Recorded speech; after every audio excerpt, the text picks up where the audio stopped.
সম্প্রতি ৪৯তম আন্তর্জাতিক কলকাতা পুস্তক মেলা প্রাঙ্গণে ১৫৩ নম্বর স্টলে আনুষ্ঠানিকভাবে প্রকাশিত হল লবণ রথ বিদ্যাপীঠের প্রধান শিক্ষক ও লেখক সজল কান্তি মণ্ডলের তৃতীয় গ্রন্থ স্বর্ণকিশোর। বই প্রকাশ অনুষ্ঠানে উপস্থিত ছিলেন দূরদর্শনের স্বর্ণযুগের ভারতীয় সংবাদের জনপ্রিয় মুখ সতীনাথ মুখোপাধ্যায় এবং বিশিষ্ট সাংবাদিক রন্তিদেব সেনগুপ্ত। সন্ধ্যা প্রকাশন থেকে প্রকাশিত এই গ্রন্থটি আগামী দিনে আরও বেশ কয়েকটি খণ্ডে প্রকাশিত হবে বলে জানা গেছে। প্রকাশক শঙ্কর দত্ত জানান, সন্ধ্যা প্রকাশন সারা বছর বিভিন্ন ধরনের বই প্রকাশ করে থাকে এবং স্বর্ণকিশোর গ্রন্থটি তারা রাজ্যের বিভিন্ন স্কুল ও গ্রন্থাগারে পৌঁছে দিতে বদ্ধপরিকর। উপস্থিত অতিথি এবং প্রকাশক সংস্থার পক্ষ থেকে আশা করা হয় যে বর্তমান যুগের ছাত্রছাত্রী এবং কিশোর কিশোরীদের মানসিক ও নৈতিক বিকাশে এই বই গুরুত্বপূর্ণ ভূমিকা পালন করবে। লেখক সজল কান্তি মণ্ডল জানান, স্বর্ণকিশোর গ্রন্থের মাধ্যমে তিনি ছাত্রছাত্রীদের কাছে মুনি ঋষিদের জীবন ও দর্শনকে কেবল পাঠ্য বই বা রচনার সীমার মধ্যে না রেখে সহজ, সরল ও বোধগম্য ভাষায় নতুন দৃষ্টিভঙ্গিতে তুলে ধরতে চেয়েছেন। তার মতে এই বই কিশোরদের চিন্তা শক্তি, মূল্যবোধ ও জীবন দর্শন গঠনে সহায়ক হবে।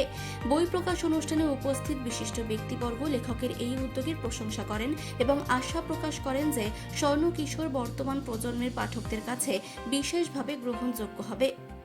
খুবই কী বলবো, একটা আনন্দকর অনুভূতি এই জন্যে যে এদের নামগুলো স্মরণ করলেই, উচ্চারণ করলেই আমাদের শ্রদ্ধায় মাথা নত হয়ে আছে।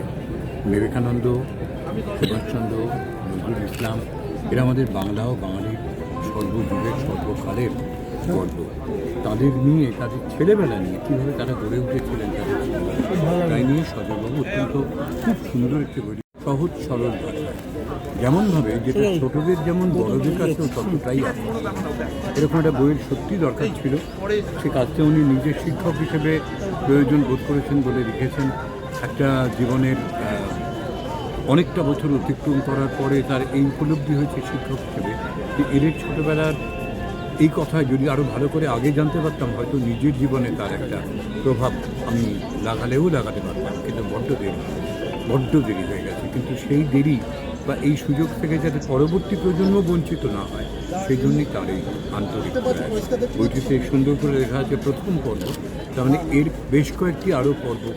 গর্ব করার মতন বাঙালি সেই সময় এতজন ছিলেন, আজকে আমরা গর্ব করার মতো বাঙালি খুঁজতে গেলে দিশেহারা হয়ে যায়, কিন্তু সেই সময়ের কথা স্মরণ করলে আমাদের প্রত্যেকেরই গর্বের বুক হয়ে যায়। সেই একটা কি স্বর্ণোজ্জ্বল সময় ছিল, সেই তাদের নিয়ে এই স্বর্ণকিশোর আরও কয়েকটি পর্বে আসতে চলেছে। আমরা খুব উদ্গ্রীব আরও আগামী পর্বে।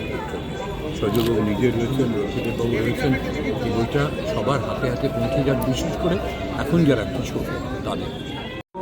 বাঙালির কী বলবো, আইকন, বাঙালির আইকন, এবং এদের এই যে কৈশোরটা নিয়ে লেখা প্রথম পর্ব, এটা সমস্ত যারা কিশোর, তাদের কিশোর তরুণ, তাদের প্রত্যেকে জানা উচিত। এই বইটা সব থেকে গুরুত্ব সেখানেই হবে যদি এই বইটাকে আমরা তরুণ এবং কিশোরদের হাতে পৌঁছে দিতে পারি। বিভিন্ন বিদ্যালয়, বিভিন্ন ক্লাব ইত্যাদি আসলে প্রকাশকেরা ভাববেন, এবং এই ধরনের বই না আমাদের চরিত্র গঠনে সাহায্য করে।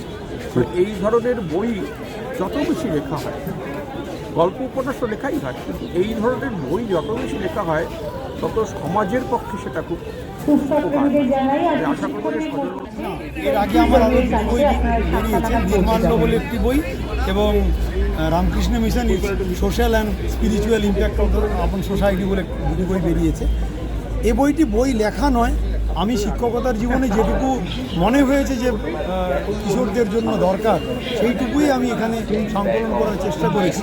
কারণ ওদের কাছে যেন মনে হয় যে রচনা লেখা ছাড়া বিবেকানন্দের কোনো প্রয়োজনীয়তা আছে, পরীক্ষায়, মাধ্যমিক পরীক্ষায় রচনা লেখা ছাড়া সুভাষচন্দ্রের মতো কোনো ভূমিকা নেই, সেইটা আমার খুব দুঃখ লাগে। কলকাতা সল্টলেক থেকে মানসী বসুর রিপোর্ট, চেতনা বার্তা, জেগে থাকে, জাগিয়ে রাখে।